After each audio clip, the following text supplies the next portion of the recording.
Mari kita siapkan hati kita bersama-sama untuk kita menyembahnya lebih lagi, lebih dalam, karena Dia sungguh baik buat setiap kita, anak-anaknya.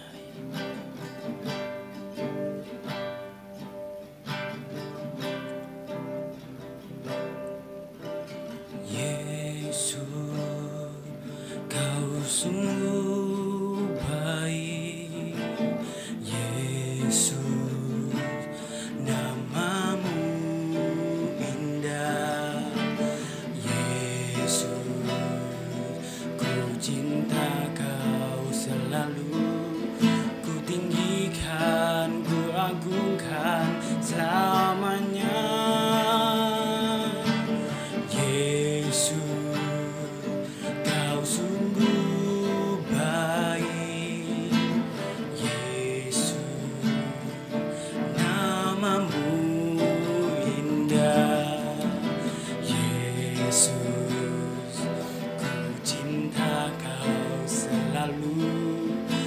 Tinggikan, ku agungkan selamanya.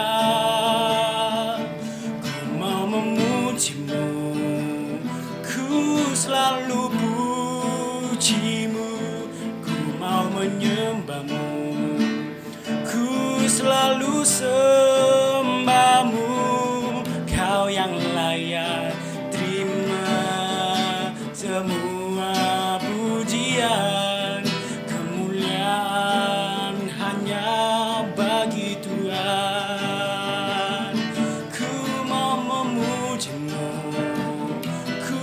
Selalu pujimu, ku mau menyembahmu, ku selalu sembahmu. Kau yang layak terima semua pujian. Kemuliaan hanya bagi Tuhan.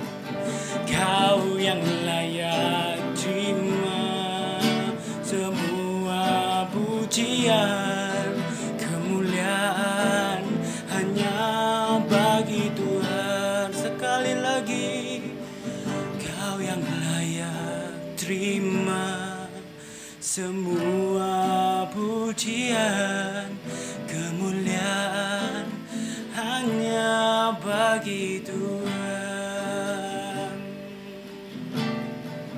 Semua kemuliaan-Mu hanya untuk-Mu, Yesus. Terima kasih Tuhan buat setiap kebaikan-Mu, buat setiap hidup kami. Sebab Engkau Yesus, sebab Engkau Yesusku, sebab Engkau Tuhanku.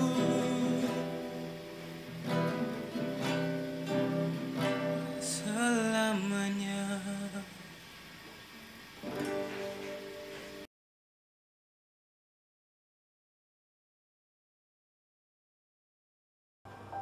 Mari kita berdoa. Bapak Surgawi, terima kasih untuk hari ini yang kami tahu semua oleh karena kemurahan Tuhan atas kami. Di tengah pandemik ini, kami merasa Engkau melindungi dan menjagai kami, anak-anak-Mu yang berharap kepadamu. Mari Tuhan, tambahi kami dengan minyak urapan baru, untuk kami ini boleh mengerti apa yang menjadi kehendak-Mu di dalam kehidupan kami ini. Dalam nama Tuhan Yesus Kristus kami berdoa. Amin. Shalom, saudaraku yang terkasih di dalam Kristus. Lama tidak jumpa, tapi hari ini kita jumpa dalam keadaan baik-baik semua, karena pertolongan Tuhan atas kita sungguh luar biasa. Mari kita akan belajar lagi bersama-sama tentang apa yang dikehendaki Tuhan di dalam kehidupan kita. Kita baca di dalam 1 Samuel pasal 23 ayat 1 sampai dengan ayat yang kelima. Diberitahukan kepada Daud begini, ketahuilah orang Filistin berperang melawan kota Kehila dan menjarah tempat-tempat pengirikannya. Lalu bertanyalah Daud kepada Tuhan, apakah aku akan pergi mengalahkan orang Filistin? Jawab Tuhan kepada Daud, pergilah, kalahkanlah orang Filistin itu dan selamatkanlah Kehila. Tetapi orang-orang Daud berkata kepadanya, ingatlah, sedangkan di sini di Yehuda kita sudah dalam ketakutan. Apalagi kalau kita pergi ke Kehila melawan barisan perang orang Filistin. Lalu bertanya pula Daud kepada Tuhan, maka Tuhan menjawab dia firman-Nya, bersiaplah, pergilah ke Kehila, sebab aku akan menyerahkan orang Filistin ke dalam tanganmu. Kemudian pergilah Daud dengan orang-orangnya ke Kehila. Ia berperang melawan orang Filistin itu. Dihalaunya ternak mereka, ditimbulkannya kekalahan besar di antara mereka. Demikianlah Daud menyelamatkan orang Kehila. Saudaraku, cerita ini adalah diceritakan ketika Daud sedang di dalam pengejaran oleh Saul. Dan Daud sendiri sebenarnya sedang dalam keadaan ketakutan karena Saul sangat menghendaki untuk membunuh Daud.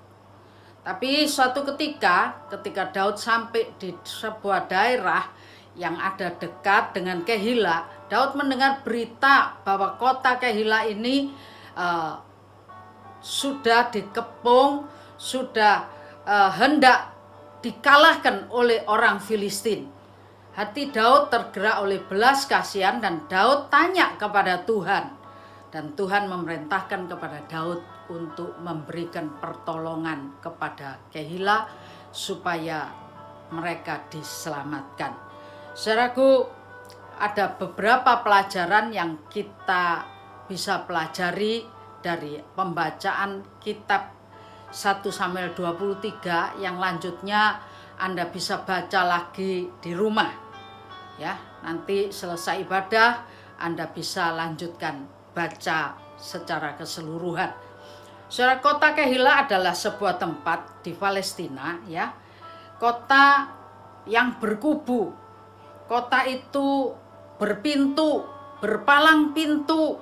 Di ayat 7 dari 1 Samuel 23 dijelaskan.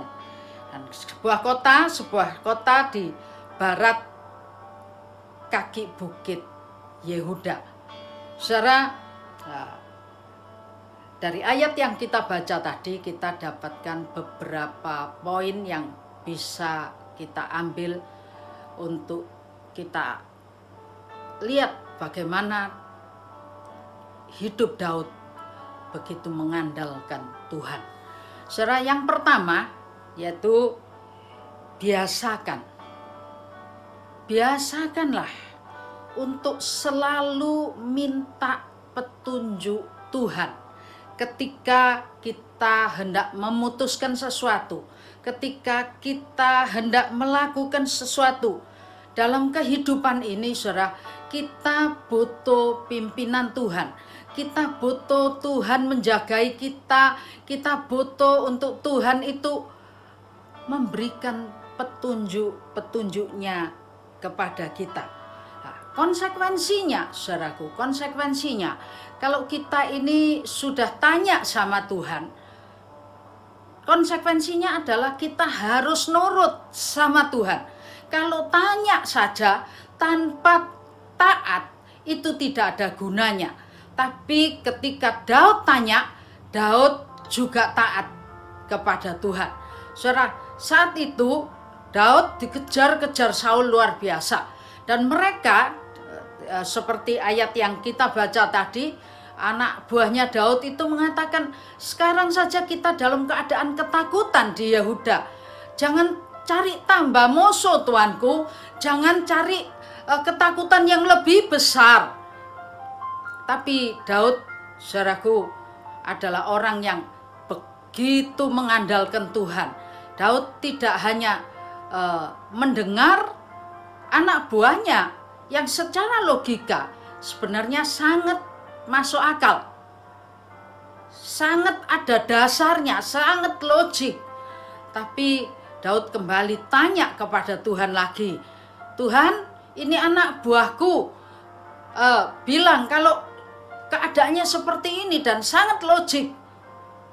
Bagaimana? Tuhan bilang, tetap berangkat, kalahkan orang-orang Filistin dan selamatkan orang-orang Kehila. Selamatkan kota Kehila ini. Saudara, orang yang taat kepada Tuhan bukan tidak ada resiko. Ada banyak resiko, saudaraku. Daud tahu jelas masuk Kehila, dia menang, dia pasti berita itu akan tersiar sampai di Saul. Dan ketika berita itu sampai kepada Saul, maka tentu saja Saul akan mengejar dia lagi. Dan apa yang terjadi benar, saudaraku ya. Daud menolong orang Filistin, menolong orang Kehila, orang Filistin itu dikalahkan. Dari ini kita dapat menarik sebuah pelajaran. Apa sih yang dikehendaki Tuhan dalam kehidupan orang-orang pilihannya? Daud adalah orang pilihan Tuhan. Apa yang dikehendaki Tuhan untuk orang pilihan Tuhan? Saudara, di tengah persoalan yang sangat berat yang dialami oleh Daud, nyawanya terancam. Tapi Daud, saudaraku, tetap Tuhan mau Daud itu menjadi berkat. Tuhan mau Daud itu tidak menjadi egois, hanya memikirkan keselamatannya sendiri. Tapi Tuhan mau supaya Daud tetap menjalankan, menjadi utusan Tuhan, menjadi orang yang taat kepada Tuhan, menjadi berkat bagi orang yang ada di sekitarnya. Saudaraku, itu sebabnya Daud dicintai Tuhan luar biasa. Anda tahu ketika Daud menjalankan apa yang Tuhan mau, resikonya sangat gede. Orang-orangnya kita lihat ya, pelajaran yang pertama, biasakan bertanya sama Tuhan. Dan sebagai konsekuensi daripada tanya kepada Tuhan adalah taat, menjalankan kehendak Tuhan. Yang kedua, saudara, kita lihat apa yang terjadi. Orang-orangnya Daud itu loh, itu sudah tahu ini sangat riskan, tindakan ini sangat riskan. Saudara, kalau Saul takut kepada anak buahnya, ketika orang-orang rakyat sudah mulai berserak, Saul berinisiatif untuk melakukan pelanggaran. Pelanggaran apa? Ketika Samuel memesankan kepada dia untuk menunggu Samuel datang mempersembahkan korban, tapi Saul melanggar. Karena apa pertimbangannya? Anak buahnya meninggalkan dia.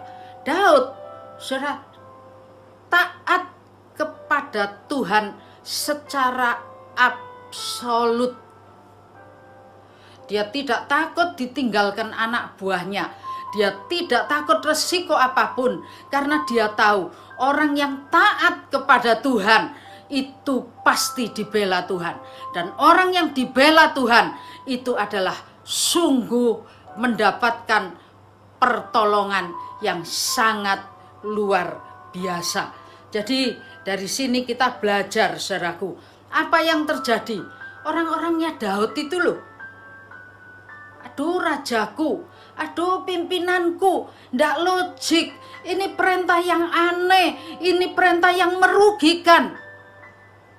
Raja yang mati bukan cuma raja tok, kami pengikut-pengikut ini juga akan jadi korban kalau raja seperti ini. Saudara, mereka ternyata juga taat kepada Daud. Mengapa? Ini buah ketaatan Daud mendatangkan hasil.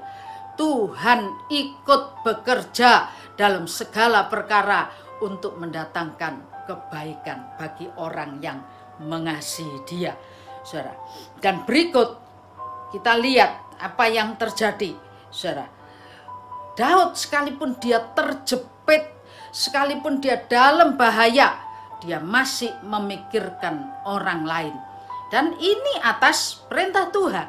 Artinya Tuhan mau supaya kita itu tidak jadi egois, supaya kita ini saudara di tengah keadaan yang baik maupun tidak baik, kita harus bisa menyampaikan berita Injil, berita kabar baik, bisa menjadi berkat bagi semua orang, ya.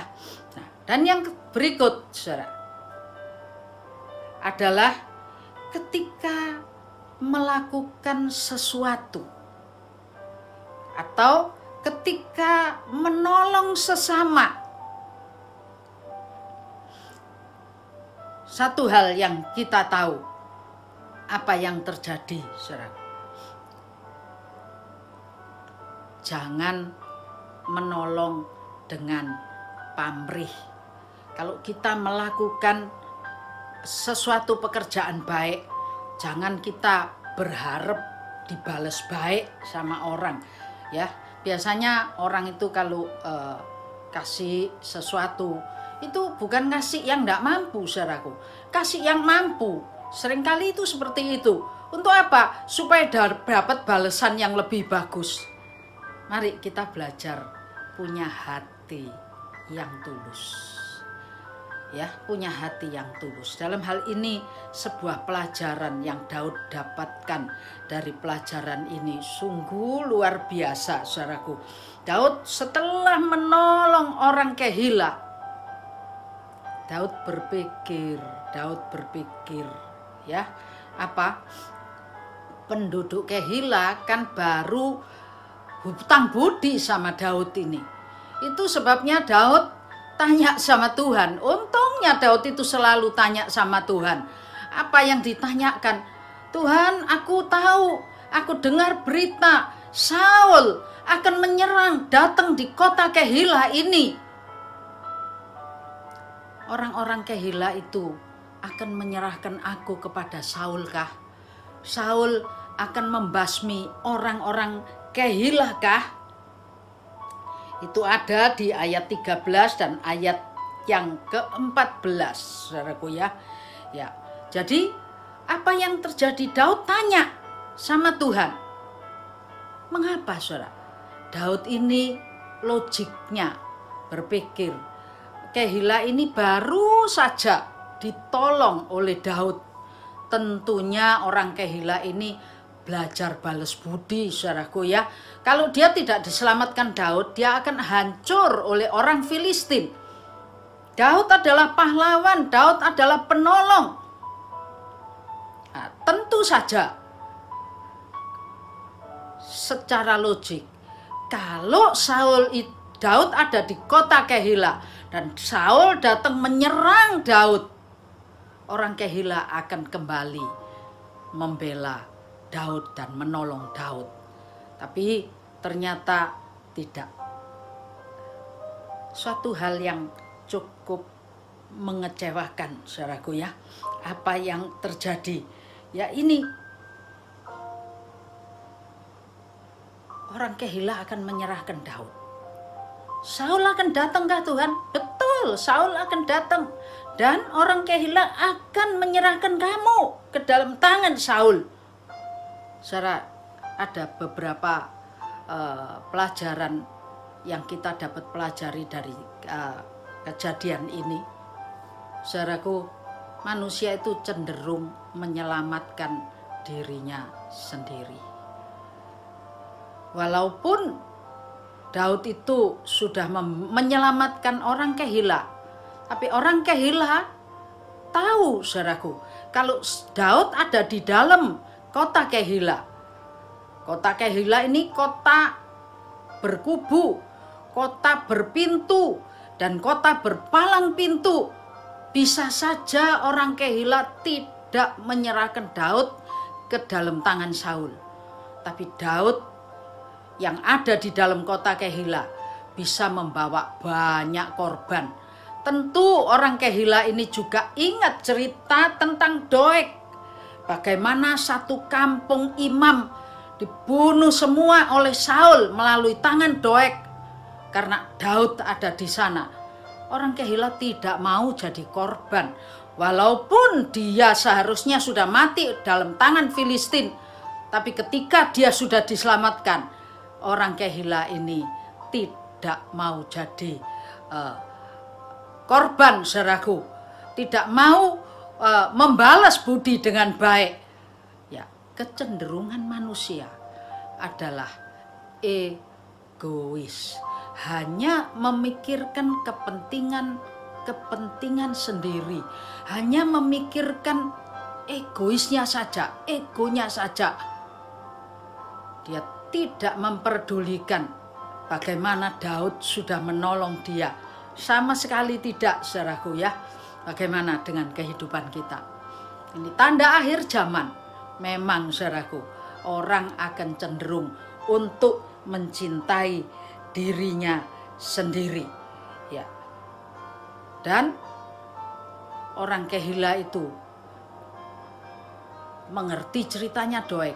Dia tidak ingin satu kota Kehila menjadi korban daripada kejahatan, kesadisan daripada Saul.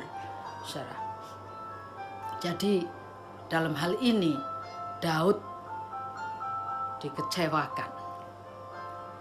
Kalau engkau melakukan sesuatu kebaikan dengan pamrih, pasti engkau akan mengalami kekecewaan yang luar biasa, ya. Jadi kalau engkau melakukan kebaikan, kalau engkau menolong orang, kalau engkau membantu sesama, ingat satu perkara. Jangan berharap sesuatu dari yang kau tolong. Kolose 3 ayat 23 di situ katakan, apapun yang kamu perbuat, perbuatlah dengan segenap hatimu, seperti untuk Tuhan dan bukan untuk manusia. Sebab apa? Kolose 3 ayat 24-nya di situ katakan, dari Tuhan kamu akan menerima bagian yang ditentukan sebagai upah. Jadi bukan dari orang itu. Anda jangan khawatir kalau orang yang Anda tolong lupa budi. Kalau engkau berbuat baik dan perbuatan baikmu tidak diperhitungkan orang, jangan bingung. Karena semua kebaikan yang kau lakukan oleh karena penurutanmu kepada Tuhan, Tuhan mencatat. Dan bukan bagian orang itu membalas kepadamu, tapi Tuhan dengan caranya tersendiri akan membalas, akan memberikan upah atas ketaatan dan kebaikanmu. Ya, ia akan menerima upahnya dari Tuhan. Efesus 6 ayat yang ke-8, ya. Dan Amsal ayat 19 ayat 17 di situ katakan, siapa yang menaruh belas kasihan kepada orang yang lemah, sebenarnya dia sedang memiutangi Tuhan yang nantinya akan membalas segala kebaikanmu. Saudara, ya tidak salah lah, wajar-wajar kalau Daud sudah menolong orang Kehila. Lalu Daud berpikir, Daud dapat tempat yang teduh di kota yang berkubu. Dia akan merasa aman di tempat yang sepertinya teduh, saudaraku. Tapi ternyata bahayanya lebih besar, ya. manusia ini labil. Selain egois, manusia juga cenderung memilih siapa yang lebih punya kedudukan, yang lebih punya kuasa, yang lebih punya duit. Ya. Jadi keadaan dunia ini sangat tergantung pada materi, saudara. Oleh sebab itu, kalau Daud berharap orang Kehila menyelamatkan dia, melindungi dia, menyimpan dia di kota yang berkubu itu, Daud bisa jadi kecewa. Dan memang kecewa, saudaraku. Apa yang terjadi, apa yang Tuhan katakan benar. Pasti ketika Saul datang, Daud pasti akan diserahkan kepada Saul, saudaraku. Daud ini menerima pelajaran dari pelariannya ketika dikejar Saul. Ada banyak pelajaran yang dia dapatkan. Salah satu di antaranya adalah kalau berbuat baik, jangan pernah mikirkan punya pamrih. Dalam 1 Samuel 25 dari ayat 21, 22, kemudian ayat 28 dan 32, saudaraku, ketika Daud berkemah di sekitar orang-orangnya Nabal yang sedang mengadakan pengguntingan domba, Daud berbuat baik kepada orang-orangnya Nabal. Daud melindungi orang-orangnya Nabal, saudara, sehingga tidak kehilangan apa-apa. Tidak ada rampok berani datang, tidak ada maling berani datang, terlindung semuanya. Itu sebabnya Daud datang kepada Nabal hendak meminta sesuatu imbalan. Melalui orangnya Daud yang utus untuk datang kepada Nabal. Tapi kembali kecilik. Anda pernah kecilik? Saya yakin kita semua pernah kecilik dan sering kecilik, saudaraku ya. Sering kita dikecewakan. Mengapa kita jadi kecewa? Karena kita melakukannya untuk manusia, bukan untuk Tuhan. Percayalah, ketika kita melakukan sesuatu untuk Tuhan, Tuhan tidak pernah mau utang. Tuhan bilang ketika engkau menolong orang yang lemah, sebenarnya engkau mengutangi Tuhan, dan Tuhan pasti akan memperhitungkannya dan akan memberikan upah bagimu. Ya, Daud datang marah ketika Nabal menolak. Ayat 21 dari 1 Samuel 25, di situ katakan, Daud tadinya berkata, sia-sialah aku melindungi segala kepunyaan orang ini di padang gurun, sehingga tidak ada satupun yang hilang dari segala kepunyaannya. Ia membalas kebaikanku dengan kejahatan. Ya, Daud melakukan kebaikan dengan tujuan pengen dibalas kebaikan. Dampaknya Daud jadi kecewa dan hampir Daud ini marah dan membunuh Nabal. Betul, saudaraku ya, ayat 28, ayat 29, ayat 30, ayat 22-nya katakan Daud marah besar.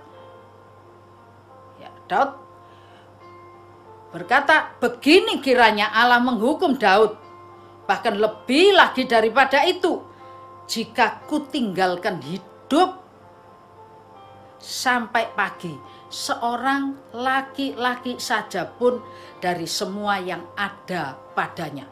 Jadi Daud mau membalas, mau membasmi, mau membunuh semuanya. Semua laki-laki tidak ditinggalkan hidup. Apa yang terjadi? Istri daripada Nabal, Abigail, adalah seorang wanita yang sangat bijaksana. Itu sebabnya Abigail ini datang kepada Daud dan menyampaikan suara Tuhan untuk Daud. Ayat 28, ampuni kiranya kecerobohan hambamu ini, sebab pastilah Tuhan akan membangun bagi tuanku keturunan yang teguh, karena tuanku ini melakukan perang Tuhan, dan tidak ada yang jahat terdapat pada Tuanku selama hidup Tuanku. Saudaraku, Abigail datang dengan nasihat yang tajam. Ketika Daud marah, harapannya, pamrihnya tidak terbalas. Dia hendak melakukan pembalasan. Tapi saudara, orang yang menahan diri dan tidak melakukan pembalasan pasti dapat upah dari Tuhan. Tapi ya enggak gampang, saudara. Namanya marah, namanya jengkel, namanya orang kecil itu bisa marah besar.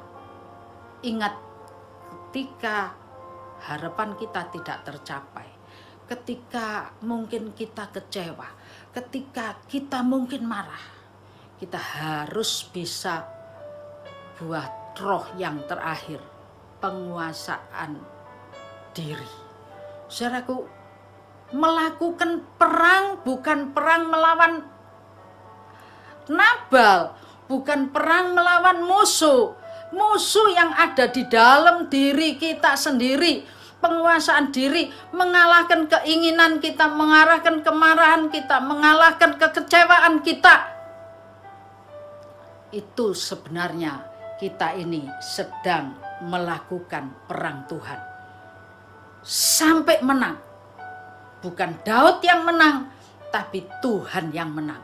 Ketika Daud mampu menguasai diri, saya yakin malaikat di surga bersorak-sorai karena kemenangan yang luar biasa bisa dicapai oleh Daud. Dan apa upahnya, saudaraku? Kalau Daud diingatkan oleh Abigail, ya, maka ada banyak dampak. Salah satu di antaranya, ketika nanti engkau sudah jadi raja, Tuhan menepati janjinya kepadamu, tidak usahlah engkau menyesal karena engkau sudah melakukan penumpahan darah tanpa alasan. Sebetulnya tanpa alasan atau pakai alasan. Secara kedagingan ada alasannya, tapi secara rohani tidak ada alasan. Anak-anak Tuhan, mari kita belajar penguasaan diri. Buah roh terakhir adalah penguasaan diri. Lalu Daud mendengar perkataan Abigail. Ayat 32-nya, Daud katakan, "Terpujilah Tuhan Allah Israel yang mengutus engkau menemui aku hari ini." Sungguh luar biasa, saudara. Dan Daud ini seorang yang sangat bijaksana. Apa, saudaraku? Kalau dia tidak mau dikecewakan, kalau dia itu ada orang tidak balas dengan kebaikan, dia merasa kecewa dan dia merasa marah. Untung dia bisa penguasaan diri, saudaraku. Apa yang terjadi? Daud menjagai sikapnya. Kita lihat ada berapa pengalaman Daud. Saudara, ketika Daud sudah duduk jadi raja, sekali waktu si namanya Absalom, anaknya itu memberontak kepada dia. Kembali Daud ini lari dari istana jadi DPO lagi, saudara. Balak-balik pengalamannya Daud. Apa yang terjadi ketika Daud dalam pelariannya? Datanglah Siba membawa bahan pangan, membawa anggur untuk bekal Daud dalam pelarian. Saat itu Daud tanya kepada Siba, "Mana anak tuanmu?" Siapa yang ditanya Daud? Mephiboset. Mephiboset itu anaknya Yonatan, sahabatnya Daud. Ada ikatan perjanjian antara Daud dan Yonatan. Itu sebabnya Mephiboset yang timpang ini beroleh kasih karunia Daud. karena ada perjanjian di dalam kehidupan Mephiboset melalui persahabatan ayahnya. Daud tidak ingin jadi orang yang mengecewakan sahabatnya. Yonatan sudah berbuat baik. Daud berulang kali diselamatkan oleh Yonatan. Itu sebabnya Daud mengambil anaknya dan semua kekayaan Saul diserahkan kepada Mephiboset ini yang inangnya adalah Siba. Namun ketika Daud keluar dari kota raja, ya, apa yang terjadi? Saudara, Daud ini kecewa lagi, saudara. Mengapa? Di Dewa Samuel 16 ayat 3, raja bertanya, "Di mana anak tuanmu?" Siba menjawab, "Ia di Yerusalem, sebab katanya, pada hari ini kaum Israel akan mengembalikan kepadaku kerajaan ayahku." Saudara, itu jawaban Siba, entah benar entah tidak, tapi jawaban itu juga menyakitkan Daud. Itu sebabnya Daud ngomong, "Kalau gitu kekayaan Saul jadi milikmu." Gitu. Apa yang terjadi ketika Daud balik, saudaraku ya? Ketika Daud balik, Absalom tumbang, Daud kembali ke kota raja. Di dalam 2 Samuel 19 ayat 24 sampai 29 Anda nanti baca di rumah. Datanglah Mephiboset menyongsong raja. Dia tidak membersihkan kakinya, dia tidak memelihara janggutnya, pakaiannya tidak dicuci, katanya sejak raja pergi sampai dengan waktu raja pulang. Dua sumber kita tidak bisa bicarakan, saudara, yang benar yang mana. Alkitab tidak menjelaskan. Namun dari pihak Mephiboset bilang dia tidak ikut karena ditipu oleh Siba, ditinggal. Tapi sebaliknya dari Siba bilang Mephiboset memang mau tinggal di kota raja karena ingin kerajaan ayahnya balik kepada dia. Tapi Daud menjawab, "Mengapa engkau tidak pergi bersama-sama dengan aku?" Orang yang dapat kasih karunia Tuhan, ya, jangan coba-coba jadi pengkhianat. Ini mencoba mengkhianati. Seharusnya memang Yonatan itu bukan cuma tinggal di kota raja, bukan cuma Siba yang pergi, tapi Yonatan ini yang dapat kasih karunia Daud tidak dihukum mati ketika 7 anak Saul, keturunan Saul, harus dibunuh untuk membayar hutang darahnya kepada suku Gibeon. Daud sangat memperhitungkan Mephiboset ini karena ada perjanjian antara dia dengan Yonatan. Artinya sudah berapa kali Mephiboset ini luput. Luput dari apa? Luput dari maut, dari hukuman Daud. Diluputkan karena Daud mengasihi dia. Ya, selayaknya ketika Daud pergi dihianati Absalom, harusnya dia ikut. Tapi saudaraku, ternyata tidak. Itu sebabnya Daud tidak mau ambil pusing dengan urusan mana yang benar yang salah. Daud bilang, kalau itu semua itu dibagi, Siba punya bagian dan Mephiboset punya sebagian. Nah, artinya seperti apa yang dilakukan seseorang kepada Daud.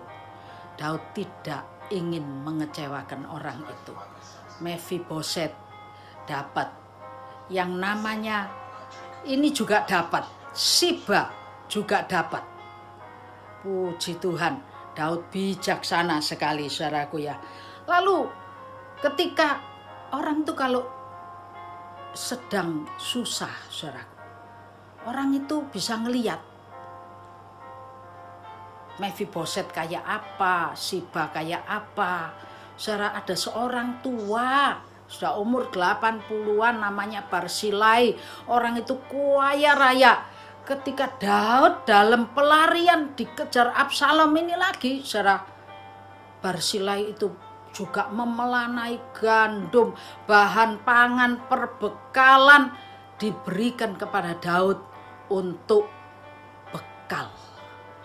Itu ada di 2 Samuel 19 ayat 31 sampai 33 dan ayat 37 sampai 38. Saudaraku, Barsilai ini menyongsong Daud di Sungai Yordan dan menyongsong Daud dengan perbekalan dan mengantar Daud sampai tepi Sungai Yordan. Lalu Daud bilang, "Mari kamu ikut aku saja." Tapi yang namanya Barsilai bilang, "Aku ini sudah tua, nanti jadi beban buat kamu. Biarkan aku balik dan aku tinggal di Mahanaim. Biarlah aku tempat di tempatku." Saudara, dan apa yang terjadi, anak dari Barsilai ini diberikan kepada Daud. "Biar anakku aja ikut kamu. Perbuatlah seperti apa yang engkau mau. Tapi biarkan hambamu ini pulang sehingga dapat mati di kotaku sendiri." Ayat 37. "Dekat kubur ayahku dan ibuku. Tapi ini hambamu, namanya Kimham, anaknya Barsilai. Ia boleh ikut dengan tuanku raja. Perbuatlah kepadanya apa yang tuanku pandang baik." Dan apa yang terjadi, saudaraku, ini yang namanya Kimham ini ikut kepada Daud. Daud bukan melakukan kepadanya apa yang dipandang baik, tapi ayat 38, lalu berbicaralah raja, "Baiklah, Kimham ikut dengan aku akan berbuat baik kepadanya. Apa yang kau pandang baik dan segala yang kau kehendaki daripadaku akan kulakukan kepadanya." Luar biasa, saudaraku. Daud bukan melakukan Kimham seperti kehendaknya, tapi Daud mengatakan kepada Barsilai, "Apa yang engkau ingin aku lakukan untuk Kimham ini, akan aku lakukan untuk Kimham ini."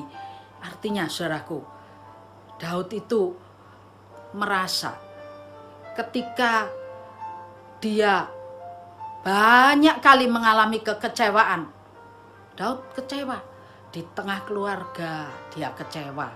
Kalau mau nuruti kecewanya Daud tidak habis-habis. Di keluarganya dia kecewa, saudaraku. Mengapa? Karena bapaknya ketika Samuel datang mau ngurapi jadi raja, dia tidak dipanggil, dia tidak diperhitungkan. Walaupun sudah diurapi jadi raja, saudaraku, ketika Saul menghadapi peperangan, yang diutus untuk jadi prajurit bukan Daud, tapi kakak-kakaknya. Sementara Daud jadi cateringnya, antar makanan, sangat tidak diperhitungkan. Mau kecewa? Ya, Daud bisa punya alasan jadi kecewa. Tapi pelajaran yang Tuhan berikan kepada Daud lewat liku-liku kehidupan Daud itu sungguh luar biasa, saudaraku. Daud dibentuk karakternya untuk jadi orang yang mengerti bagaimana bersikap, bagaimana melakukan orang yang baik dan tidak baik. Anda nanti kalau mau baca setelah ibadah di Fatsal yang ke-19 ini, ada banyak yang Daud lakukan. Kepada Simei, Daud juga lakukan, ada banyak hal. Dan semua tindakannya Daud sangat bijaksana. Karena Daud ini sudah lolos, saudaraku ya.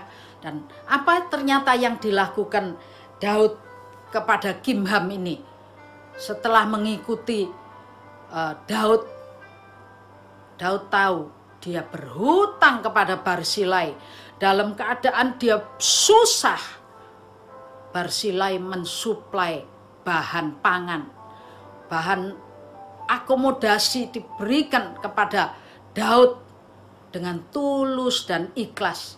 Itu sebabnya Daud pun melakukan apa yang baik kepada anak Barzilai. Yonatan melakukan yang baik kepada Daud. Daud melakukan yang baik juga kepada, bukan sampai di Yonatan, bahkan sampai generasi berikutnya, anak daripada Yonatan mendapatkan perlakuan yang luar biasa. Dan apa yang terjadi, saudaraku, ketika Daud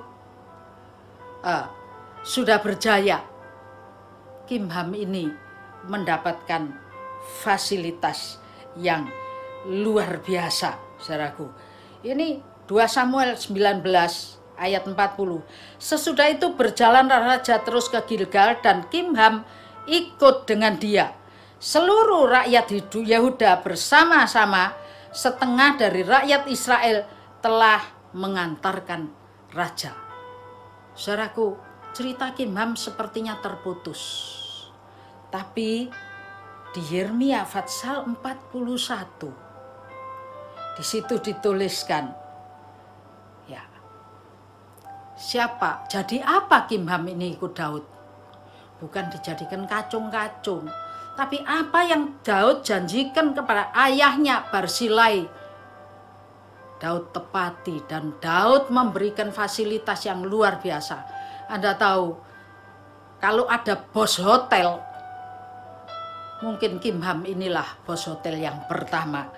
Ya, kita baca ayat penutup Yeremia 41 ayat 17. Kemudian mereka berjalan terus dan berhenti di tempat penginapan milik Kimham dekat Bethlehem, dengan maksud berjalan terus menuju ke Mesir. Jadi kita tahu Daud memberikan fasilitas kepada Kimham, balas budi kepada Barzilai. Untuk apa? Kimham ini jadi majikan bos hotel. Ya, saudaraku, mari, kadang-kadang Tuhan izinkan liku-liku kehidupan itu terjadi dalam kehidupan kita. Tapi lewat saat sulit inilah sebetulnya Daud kenal siapa Tuhannya. Tuhan adalah Allah yang mau supaya Daud tetap bisa jadi berkat, baik dalam keadaan baik maupun waktu keadaan kurang baik. Daud selalu diperhatikan dan dibela oleh Tuhan. Berbahagia orang yang ditolong oleh Tuhan. Ya. Anda bayangkan ketika Daud keluar dari kota Kehila, nanti baca saudaraku ya. Daud pergi kemana saja dia dapat pergi. Di kubu gunung, di goa, di tempat-tempat di mana padang belantara, di padang gurun Sif. Daud berpikir ketika dia ada di Kehila, oh nyamannya. Tapi ternyata yang nyaman belum tentu nyaman, saudaraku. Yang bahaya, tapi kalau dalam lindungan Tuhan, itu tetap jadi aman. Saudara, selama beredar-edar di pegunungan, di padang gurun, di goa, di kubu gunung, saudara, ayat menuliskan Saul tidak bisa menemukan dia. Kalau di Kehila ketemu, saudaraku, Saul tidak bisa menemukan Daud karena Tuhan tidak menyerahkan Daud ke dalam tangan Saul. Dan apa yang terjadi ketika sekali waktu Daud sudah hampir, ya, Daud ada di goa, Saul ada di belakang goanya. Saul tertidur. Ada saja caranya Tuhan menyelamatkan. Yang jelas, saudaraku, kita mau belajar supaya langkah hidup kita, sekalipun kelihatannya rugi, sekalipun mungkin Tuhan izinkan kita lewat padang belantara, padang gurun, lewat tempat-tempat yang kering, tetaplah tahu komandan kita itu bawa kita kemana. Orang Israel, saudara, keluar dari Mesir menuju tanah Kanaan tidak lewat yang potong kompas, lewat tanah orang Filistin. Mengapa? Kan pendek itu, jaraknya kan dekat. Karena Tuhan bilang, jangan-jangan kalau ada peperangan yang seperti itu, orang Israel nanti pengen kembali ke Mesir. Itu sebabnya diputer lewat Laut Merah. Dan saudara, kalau lewat jalan yang ditunjukkan Tuhan, sekalipun memang tetap ada Laut Merah, tetap ada halangan, tetap ada air pahit di Mara, tapi di balik itu semua ada pembelaan dan pertolongan Tuhan. Yang jelas, jangan bersungut-sungut, tetaplah lakukan perang Tuhan, penguasaan diri, saudaraku, untuk kemuliaan nama Tuhan. Mari kita berdoa. Saat ini Tuhan, kami datang kepada Tuhan. Kami percaya kasih Tuhan luar biasa di dalam hidup kami. Kami butuh pimpinanmu. Firman-Mu Tuhan adalah pelita bagi kakiku dan terang bagi jalanku.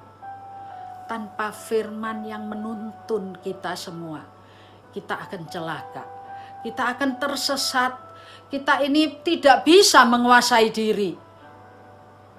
Tapi ajar kami untuk bisa menjadi orang yang tulus, melakukan segala sesuatu hanya untuk kemuliaan nama Tuhan. Karena ketika kami melakukan sesuatu untuk kemuliaan nama Tuhan, Tuhan akan membalas, dan Tuhan yang akan memberikan kepada kami bagian yang bisa kami terima. Berkati jemaat-Mu di tengah pandemi ini, biarlah kuasa Tuhan tetap menyertai seluruh jemaat Tuhan. Berikan roh ketaatan untuk penguasaan diri kepada seluruh jemaat, untuk menjaga protokol yang wajib dijalankan. Dan Tuhan tolong, sesuai janji Tuhan, 1000 orang jatuh, tapi kepada orang yang berharap kepada Tuhan, Tuhan akan memberikan perlindungan. Di tengah ekonomi yang bergoncang karena pandemik, Tuhan berkati jemaat-Mu satu demi satu. Saat ini kalau kami tidak bisa beribadah di gereja, Tuhan lawat setiap keluarga, setiap rumah yang tengah-tengah beribadah. Dalam nama Tuhan Yesus, lawatan Tuhan itu ada atas setiap jemaat Tuhan. Dari orang tua, anak, sampai cucu, generasi yang ada di rumah, yang ikut beribadah di rumah. Hadirat Tuhan nyata atas setiap keluarga. Dalam nama Tuhan Yesus. Amin.